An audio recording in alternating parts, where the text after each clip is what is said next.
I got cut off in my previous video, so let me just come back on, talk a little bit about the People's Charter. This is Abby.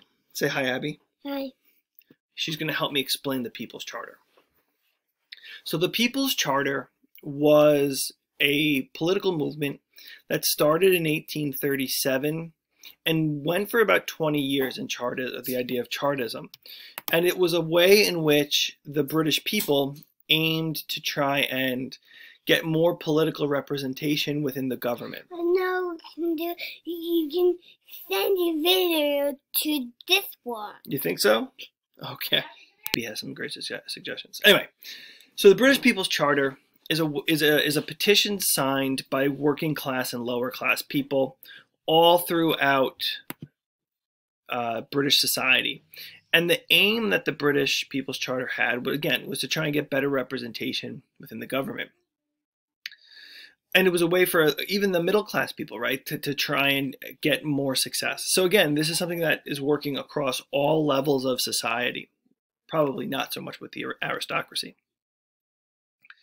So it's first published in May 1838, and again, it lasts for nearly 20 years.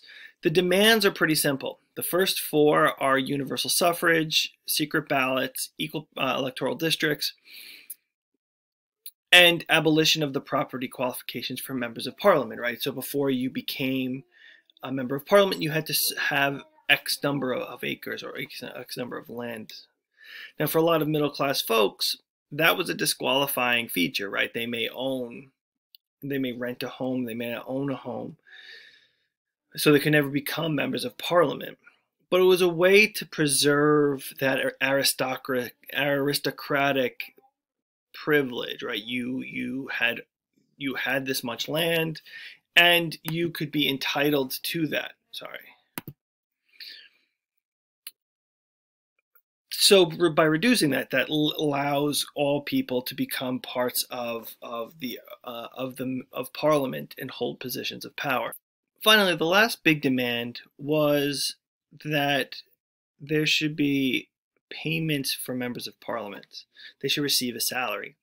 Now, this is interesting, right? Because one of the things that's important to notice here, if you sort of think about this, is that members of parliament were not paid. So you had to have an amount of income coming from your land or coming from maybe your industrial endeavors to get pieces of property, seats in parliament. That's an interesting way to think about it. And what that says is there's no intention for average people to be part of this. And then, obviously, the annual parliaments. The reason for having annual parliaments would be a desire to try and make parliament more responsive to the people of Britain. That is actually the one demand that it's still not has not been made, right? Parliament lasts for as many as 5 years. This is the first radical movement within Britain, and it gets a ton of signatories. Nearly 1.3 million signers signed this petition. It's huge. This is a way for people to really become politically active.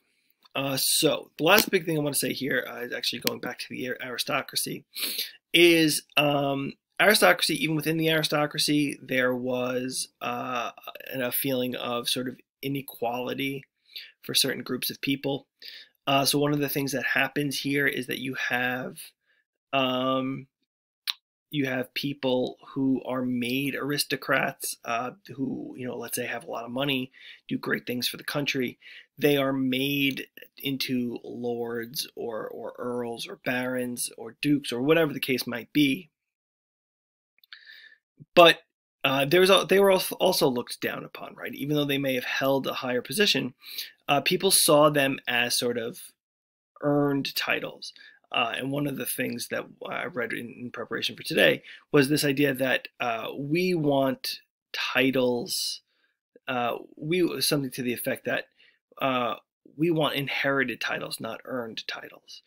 So in fact, some people who are made earls or barons or dukes or whatever might ask that their elderly fathers become the first earl, and then they could become the second earl, because then they will have inherited it, not earned it.